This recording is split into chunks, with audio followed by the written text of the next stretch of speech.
the inyan of Lag BaOmer. Right? Lag BaOmer has two big names associated with it. Besides, of course, for the Mittler Rebbe and the Rebbe and all the Arizal who celebrate Lag BaOmer, but the reasons for celebrating Lag BaOmer are basically two. Rabbi Akiva, but in Rabbi Akiva's case, is Posku Talmid of Milomos, that the students stopped passing away. And Rabbi Shimon, that Rabbi Shimon's Talmidim, Rabbi Shimon himself passed away. Now, of course, there's an obvious irony here. The Over Yom Tif that celebrates two tzaddikim. In one case, was celebrating the fact that a tzaddik didn't pass away, and in the other case, was celebrating that the tzaddik did pass away, and both of them converge on the same day. This is not a question you and I are asking. This is an old question that's been asked many times. There's a lot of answers to the question. But the fact remains, Lag BaOmer is a Yom Tif, is a celebration for two incredibly important tzaddikim in the history of the Jewish people. Number one,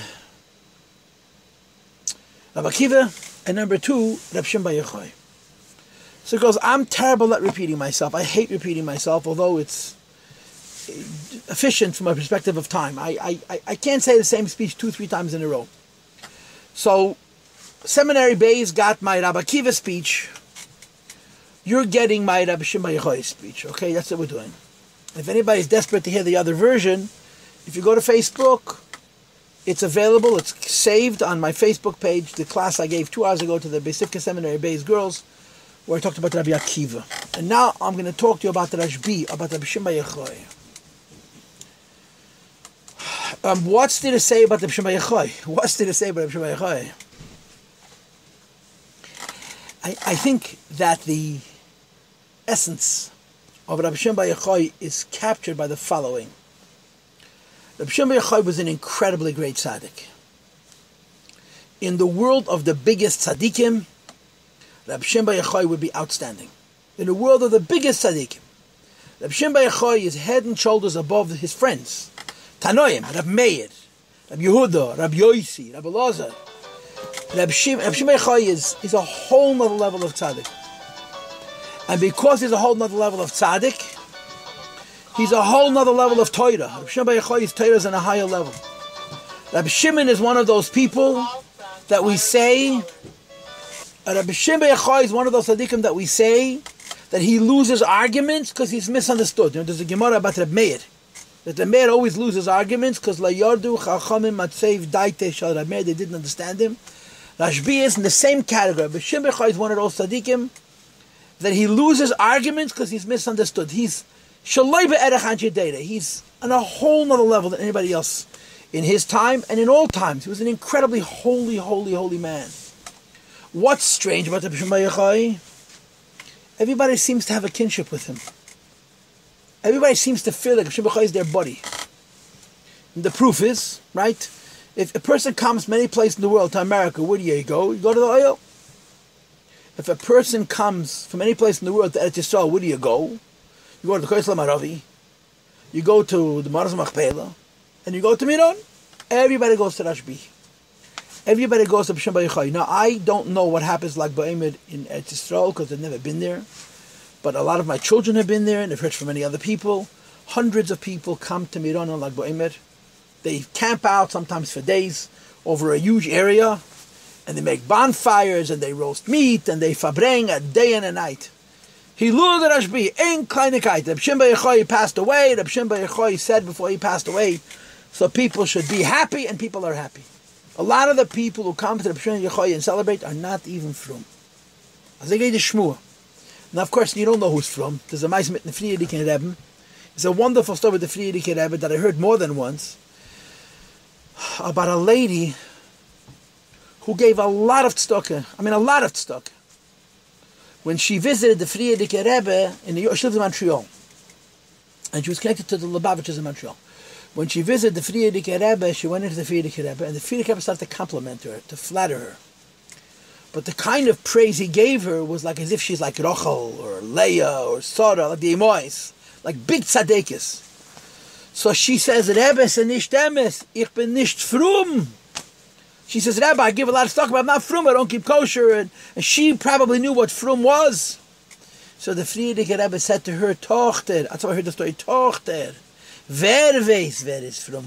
Who knows who's from? In other words, Frierdiker Rebbe said, I'm giving you a compliment. I don't usually make mistakes. I'm not making a mistake now either. Tochter, who knows who is from? So people come to Rashbi by the hundreds of thousands, and many of them are in the category of wer weiß, wer is from, who knows who's from, and they all celebrate Rab Shimon. So what's the irony? What's the dichotomy? What's the two extremes?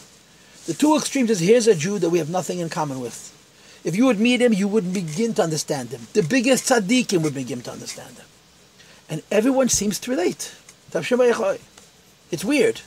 A bigger tzaddik who's involved in Kabbalah is b'chlal not involved in regular practical things, lives in a whole other world, and everybody seems to have a kinship with this man. It's funny. But it actually makes sense. This dichotomy, this irony actually makes sense. And the sense that it makes is that we don't understand smart people. When a person is smarter, we understand them less.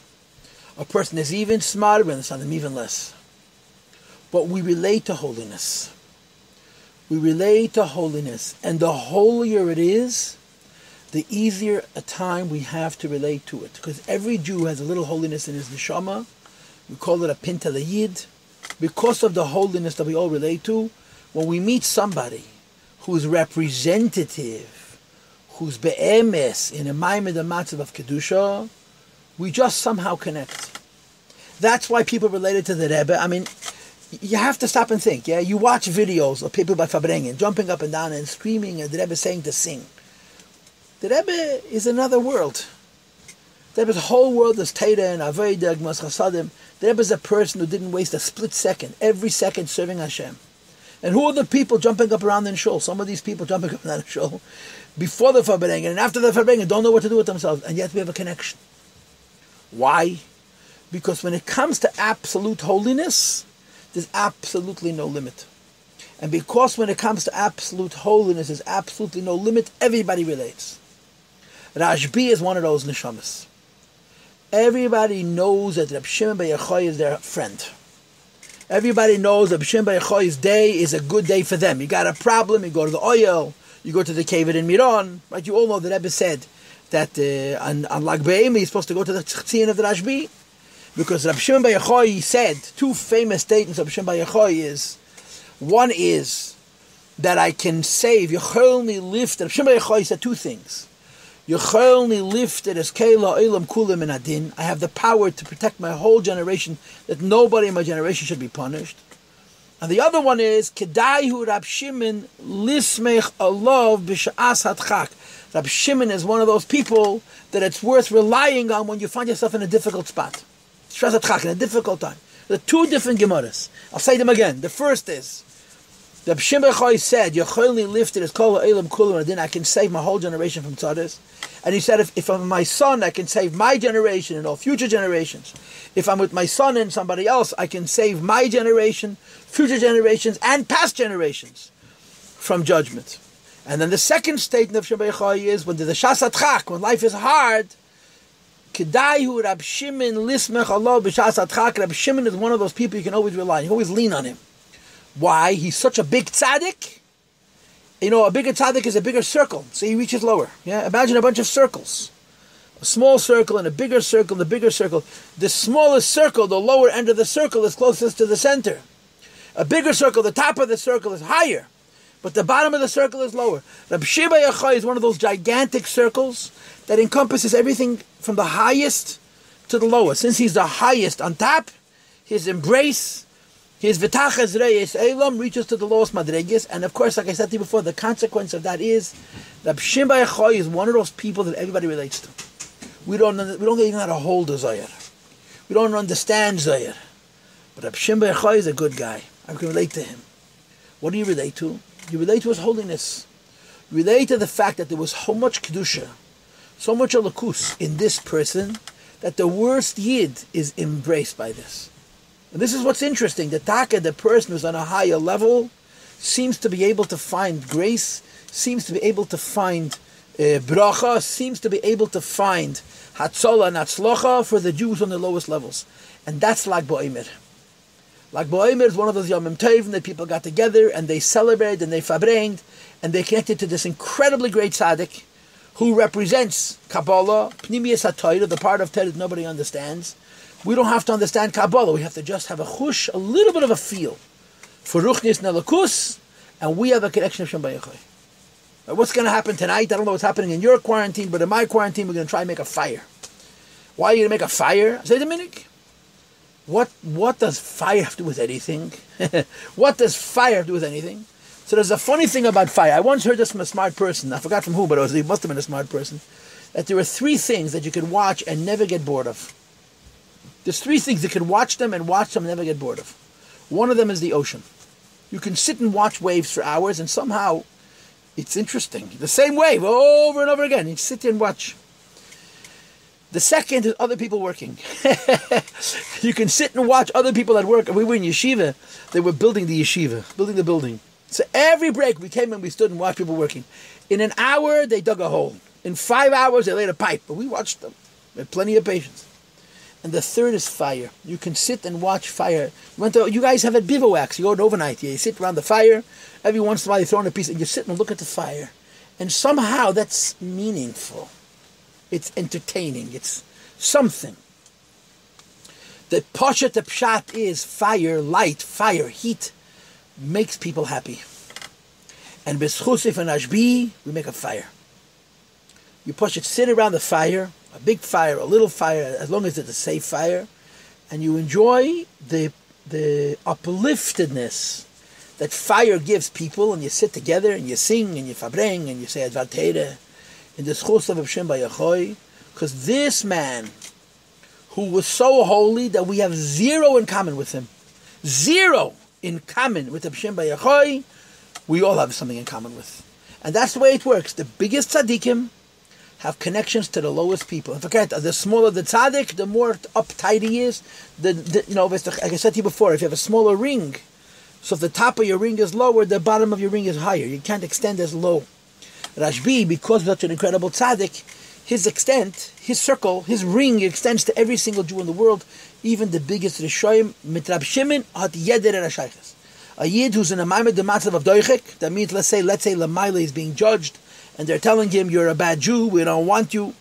Rab Shimon can help a yid b'shas adchak, because Rab Shimon is so holy. Nobody is beyond, nobody's outside the sphere, outside the ball, out of the circle of the Gedusha of Rabbi Shimon Yochaii. And that's what Lag B'Omer is. We celebrate this holy, holy, holy man. Now let's talk a little bit about his life, a little bit of Rabbi Shimon's life. Number one, I have to tell you that when I was growing up and I learned Mishnayos and I learned Gemara, there's a few rabbis that you feel very bad for.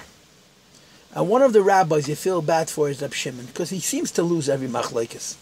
Whenever the Chachamim argue, it's not 100% of the time, but usually, Rabbi Shimon and Rabbi Meir are the worst. They always lose. Rabbi Yehuda and Rabbi Yossi always win. And Rabbi Elazar is someplace in the middle.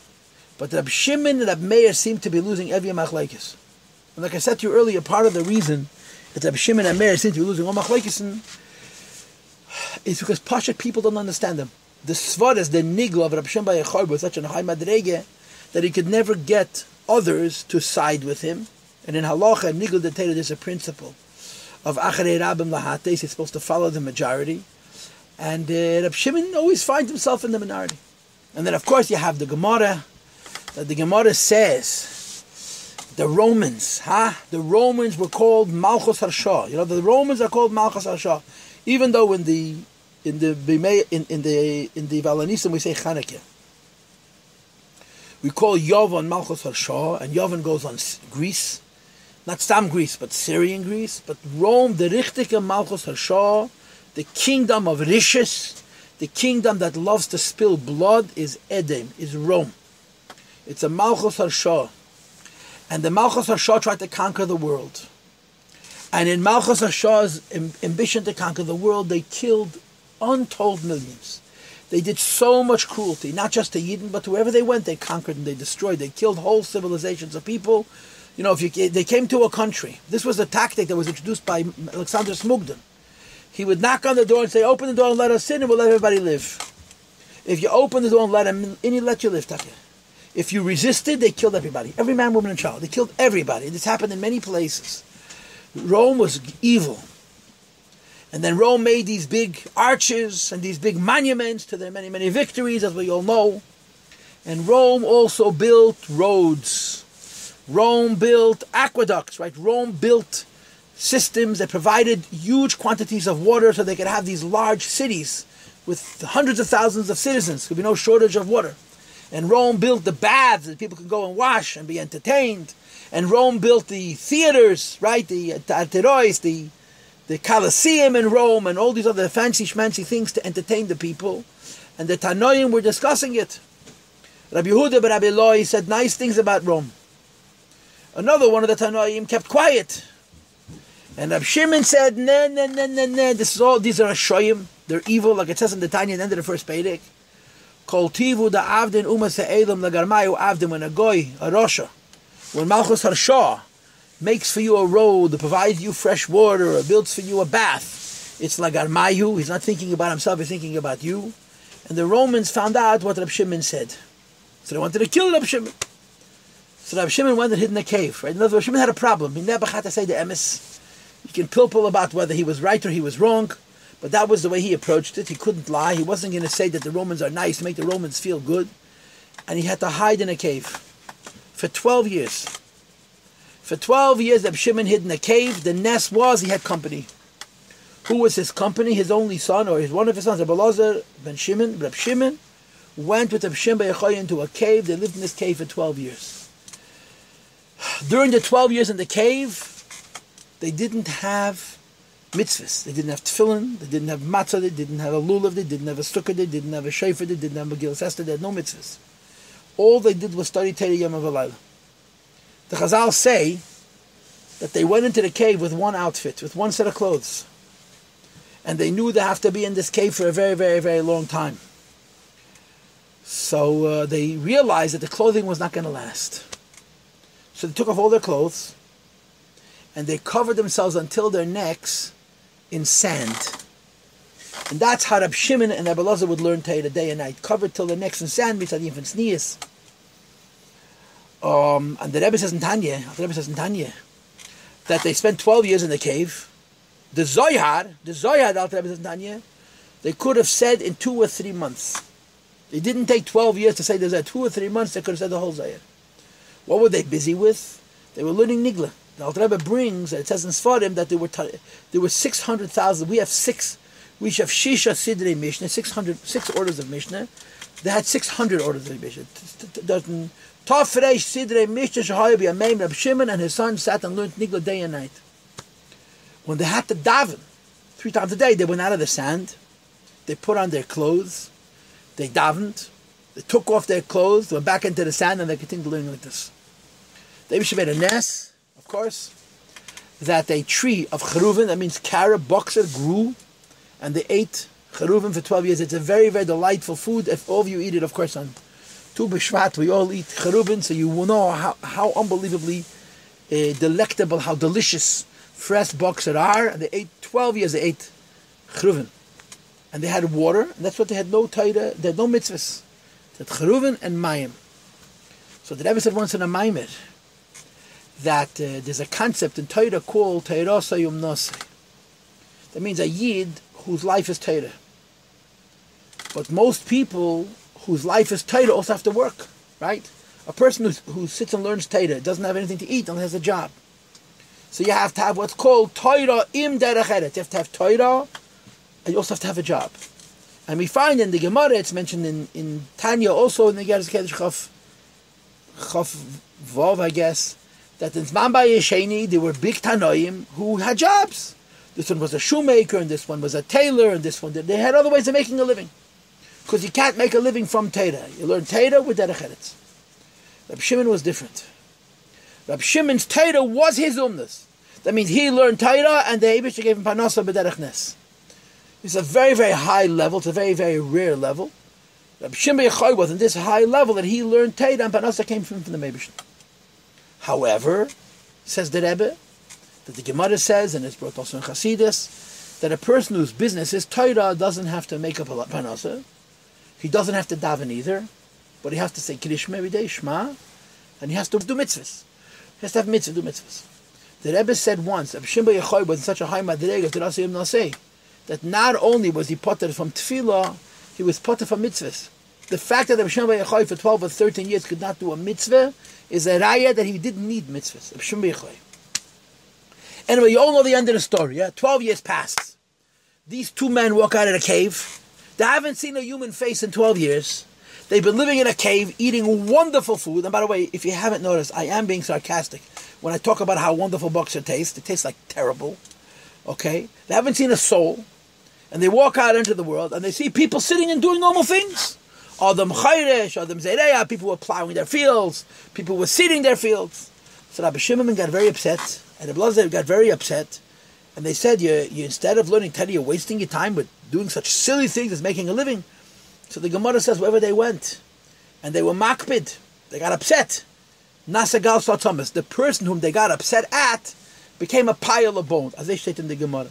They saw a person plowing and seeding, so the Eibishter sent out a voice from heaven. And he said, Hashem had told them to leave the cave after 12 years. Hashem said, Lami, I told you to leave the cave to destroy my world, go back into the cave. So they went back into the cave for another year. And then they came out after a 13th year. Now, Apisvara, if after 12 years in the cave they couldn't relate to people making a living, after 13 years in the cave, but the Gemara says that's not what happened. They came out after the 13th year, and Reb Shimon was on a higher level. How high a level was Reb Shimon on?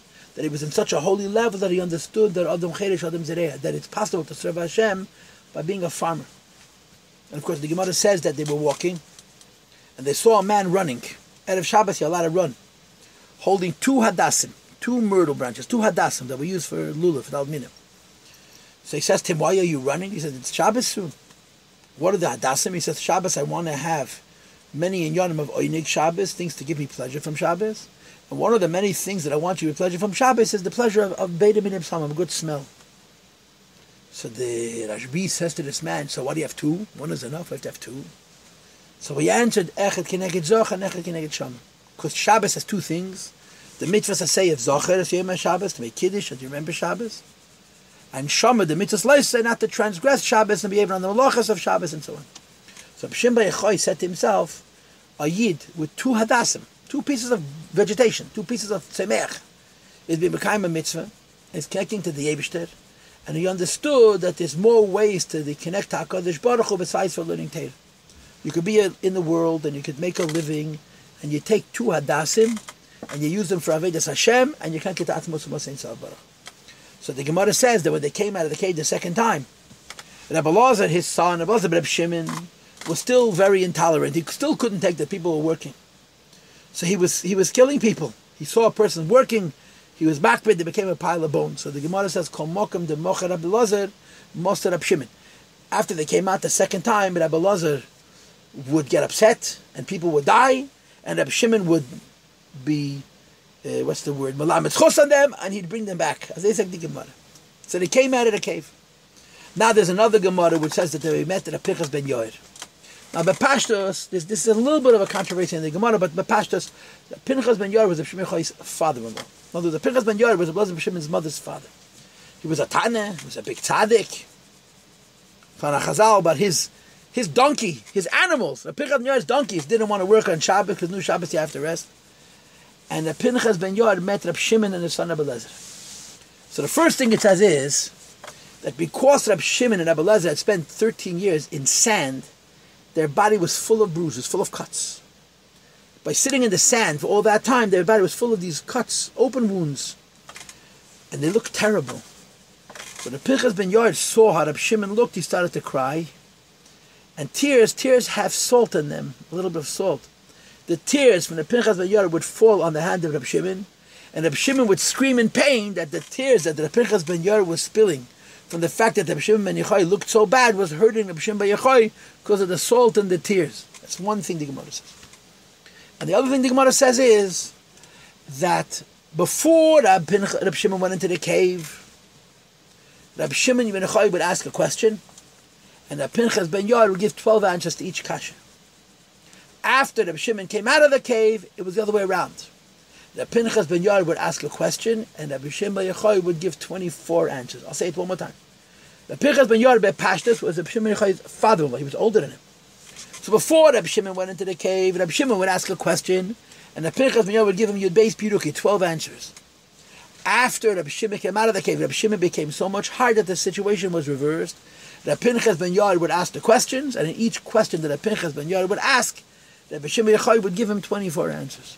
This is the story of Rabbi Shimon, a very, very holy man who was not afraid to speak his mind, even if it upset the Romans, and then the Romans decided to kill him, and he had to hide in a cave. But of course, the story of Rabbi Shimon that we all know, that we koch b'chlal, and that we koch am Lag B'Omer befrat, is the story of the Zayar. Rabbi Shimon ben Yochai was the author of the Zayar, and it's brought in many Sfarim. In many Sfarim, it's brought that from Moshe Rabbeinu, Yidden had Pnimius HaTorah. From Moshe Rabbeinu and Shovin, Yidden had what you or I would call Kabbalah. What's Pnimius HaTorah? What's Kabbalah? Pnimius HaTorah and Kabbalah is called Oyer Torah, the light of the Torah, or Oyer HaTorah, or Torah Oyer. Torah, you want to understand. Above the understanding of Torah, there's the light of the Torah, or the godliness of Torah.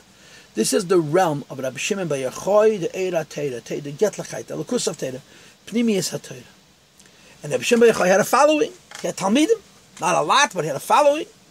And they used to learn together Pnimius HaTorah, Seidus HaTorah, and Rabbi Shimon ben Yochai revealed Kabbalah. So the way it's brought is Azoy.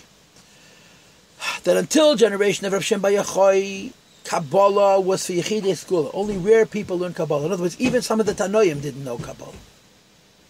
After the generation of Shimon ben Yochai, Kabbalah was again for Yechidei school. Very few people learned Kabbalah, except very special people.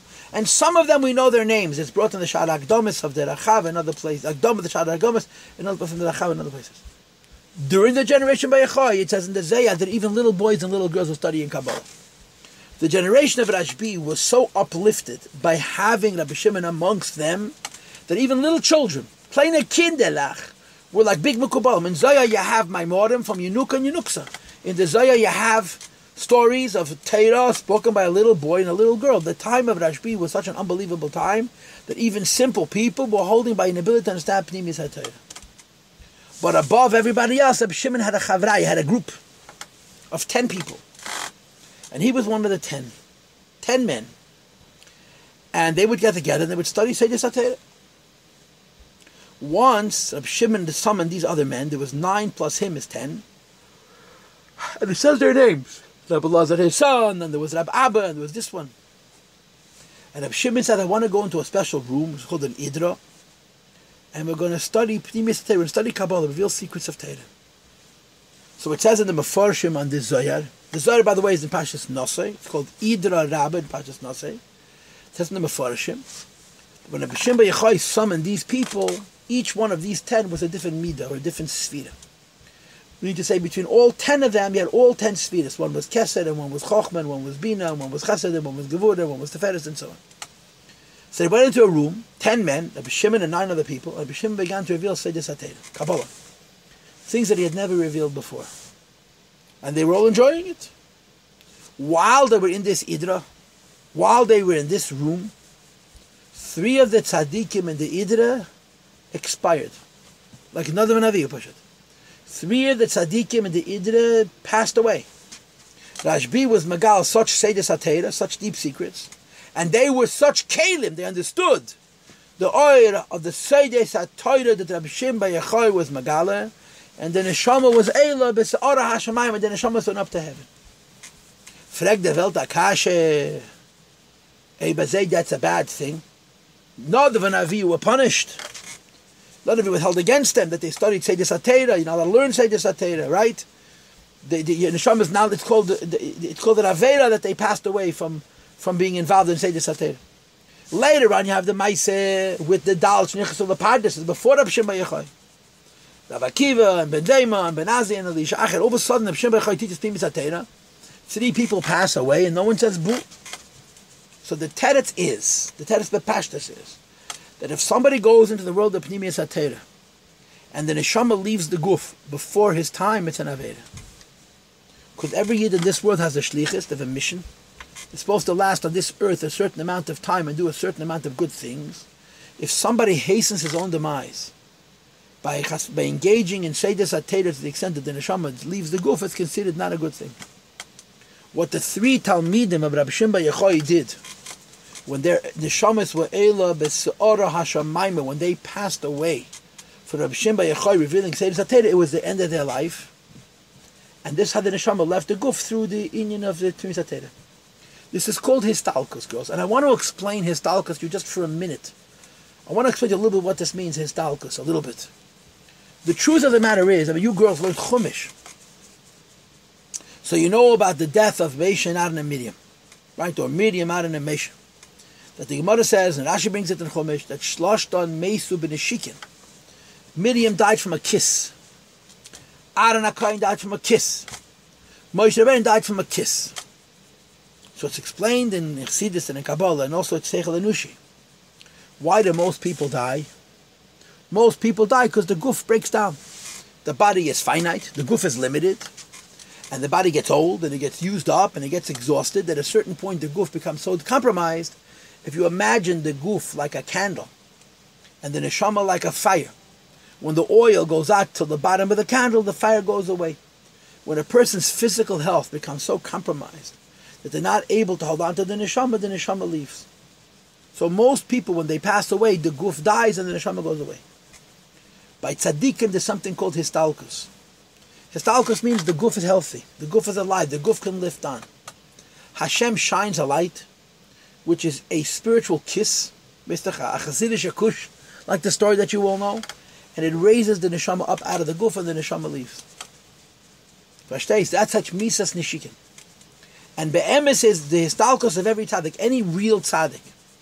When he or she passes away, it's not the pshat that the guf breaks down and the guf dies, it's the pshat that the neshama was eila b'sara hashamayim. I remember I was a boy of 22 years old when the Rebbe Chaim Mushka passed away. When the Rebbe Chaim Mushka passed away, she passed away on Wednesday. Thursday night, the stolen Rebbe, so Gesundsein, came to the Rebbe to Menachem Ovel. And the stolen Rebbe asked the Rebbe two questions. And I later saw that these same two questions the Rebbe used to ask other Gedolei Yisrael. The two questions that the stolen Rebbe asked the Rebbe was, number one, how old was she? So the Rebbe said, quite emotionally, she was dem Chafhei Oder, was bei ihr geworden, 87. This upcoming Chafhei Oder, she would have turned 78 years old. And then he asked the Rebbe, what did she pass away from? When he told us the Rebbe became very, very emotional. He started to cry, mamish. And the Rebbe said to him, for an inyan pnimi. She passed away she didn't pass away because she had a medical problem. She didn't pass away because the plumbing broke down. She passed away because of an inyan pnimi, inyan ruach and neshama. And then the Rebbe said, Yeder Histalkus is an inyan pnimi. Most people, when they die, the guf dies. Tzaddikim, when they die, the neshama departs. So if a person is nichnas lepardis, right, like Dodav and Avihu, and the Arbosh is nichnas lepardis, but your time hasn't yet come, it's not your time to pass away, the person starts to study Kabbalah, Yayim v'Sheichar al Teisht, and it causes him to go out of the guf. And for the neshama to be able to Sar HaShamayim is considered a big Aveda because the person is supposed to live.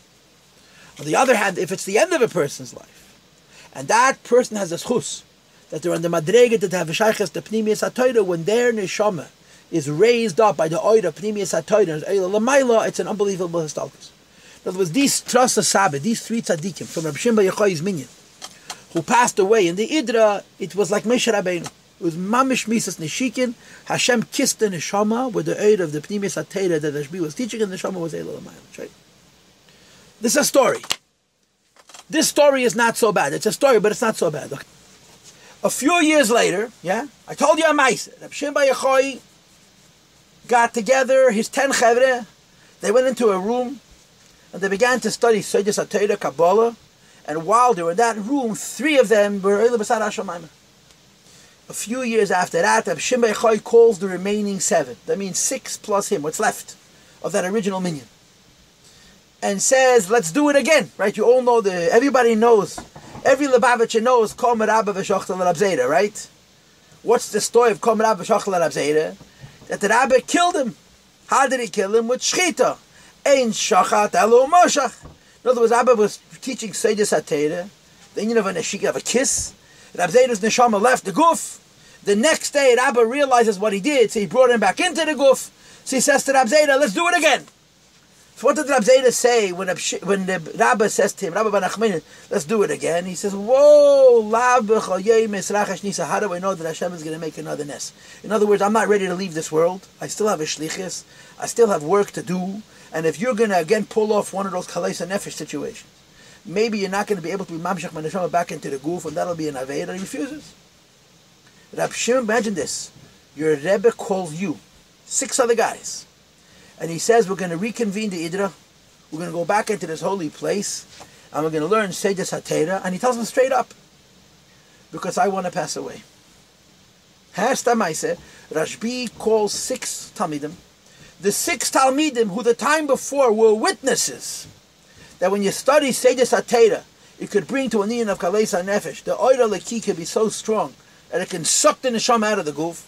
And they saw 3 people who actually passed away b'pel mamish. And Ashbi says, let's do it again. But this time, I'm the korban. We're going to study Seidus HaTeirah, and the neshama is going to go out of my guf and be able to. Now, you will learn Chumash, yeah? Where do you have in Chumash something like this a little bit? A little bit like this. Anybody remember Chumash Rashi? It's in Pashas Matos. Hashem tells Moshe Rabbeinu to make a war against Midian, right? Right? Somebody nod. Yeah, I know you're listening to me, yeah? And what does he say afterwards? After you finish with Midian, you're going to pass away. So Moshe Rabbeinu comes to the Yidden, says, Herzachai Yidden, we're going to go fight a war with Midian, we're going to wipe out Midian, and then I'm going to die. What happened next? The Yidden said, we're not going, that's all. Moshe Rabbeinu says, we're going to wipe out Midian, I'm going to pass away. So you didn't say, okay, we'll do it in 100 years. And that's why it says in Chumash, Moshe had to force them. Moshe had to force them to get Elef Lamata to fight against Midian, and then after Moshe Rabbeinu passed away. So here Rashbi calls together 6 men who were witnesses. They had seen it already happen. That if you study Seidus HaTeirah, and you're in a madrega of biggest tzaddikim, the neshama could be Eila V'Sara HaShamayma, he says, let's do it again, but this time I'm going to leave the world. So what did they do? They said, okay, they came and they joined. It doesn't say in Zohar that they protested. Now, it's a funny thing. Your Rebbe says to you, let's get together, we'll learn Seidus HaTeirah, my neshama be Eila V'Sara HaShamayma, and he said, okay. How do you explain that? Girls, the teretz is this. There's a number of aspects to the explanation. And one of the aspects of the explanation is they understood that with Rabbi Shimon Yochaii you can't play games. If this is what Rashbi wants, this is what Rashbi wants. Or to say it in different words, if this is what Rashbi wants, this is what the Eibishter wants. And you're going to resist Tahin, resist Taher. You can't change Seder Bereishis. If this is what's supposed to be, this is what's supposed to be. Is this what Moshe Rabbeinu wants? This is what Rabbi Shimon Yochaii wants. So this is what they're going to do. That's number 1. But there's a number 2. Girls, you have to keep yourselves on mute, okay? One of you keeps interfering with me. You have to be on mute. One of the girls is not muted. Please mute yourselves. Yeah. And the second thing is like this, but I'll tell you a maise. I'll tell you a maise as a support for this, okay? There was a Yid in Eretz Yisrael whose name was Reb Shael Brook. Chaim Shael Brook. And he knew a Yid, an old man who used to come to Lubavitch when he was in yeshiva, who was by the Tzemach Tzedek's Levaya, some 40 years before, some 50 years before. And this Yid told him that when we went to the Tzemach Tzedek's Levaya, he said to him, the mood was so happy, it was like we're going to a chasana. Before the Levaya and during the Levaya, the people who were participating in the Levaya were in an incredibly holy state, because the Tzemach Tzedek raised them up. And during those few hours, the Tkufa, after the Histalkus of the Tzemach Tzedek, as they got him ready for the Levaya, and the Levaya, all the people who were there were here. Nobody cried, nobody was sad, there was a holy upliftedness about it. Then they had the Levaya, they came back from the Levaya, and then they crashed. He says, they came back from the Levaya and we started to cry. Because during the Levaya and before the Levaya, the Tzemach Tzedek raised them to a place where they were pushed with the Tzemach Tzedek. It was a holy, happy space because the halabas v'estadim of the guf were not mailam umastir. After the Levaya, they came back and they realized that the Tzemach Tzedek's not coming back. He says, Yemot Tachon gave the emes vein, and he said, we started to cry. We cried so hysterically that Tzemach Tzedek's own children, who were avelim, who were sitting shiva for the loss of their father, they came out of their room and said, please stop crying, you're making us crazy. Rashbi had Talmidim. And for a few hours, he raised them up to the Madrega of Rashbi. What's the Madrega of Rashbi? The Madrega of Rashbi is a Yid, Yeguf, no guf. The Neshama is the same. The Shimon Yochai's Neshama was never shaykhs to a guf. Which is why the halacha is, when you have a yortzeit, when a person passes away and you have a yortzeit, it's a fast day. In Shulchan Aruch it's written that people fast on Yom Shemeis Be'Av V'Imei, people fast on Yom Shemeis Be'Rabbei. Someone dies, you fast. Rashbi is a Yom Tif. It's a Yom Tif. Why? The simple reason is because he said that it should be a Yom Tif. The pnimistic reason is because Rashbi is a neshama that never had a shaykhs to the guf. He was always a neshama person. The neshama never died. The neshama was holy before, the neshama was holy after. And when Rashbi comes to his Talmidim and says, let's get together in the Idra again, and we'll be Magalah Seder Satera again, and my neshama will be Eila B'Sa'ara HaShamayim, I will expire. The Talmidim were, what's the word? They were possessed. They were brainwashed. They were overwhelmed. Rabbi Shimon bar Yochai brought them into their world. In the world of Rabbi Shimon bar Yochai, a guf is not, you don't need a guf. It's only neshama. So when they went into the Idra with Rashbi, they were not thinking in terms of death.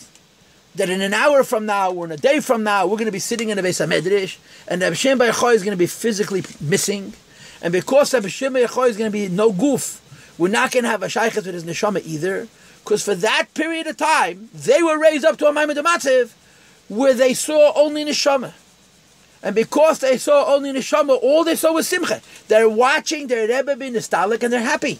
They weren't acting happy. They were in a state of holiness that Rashbi had raised them to this madrega of holiness that was such an extent that there was nothing to be sad about.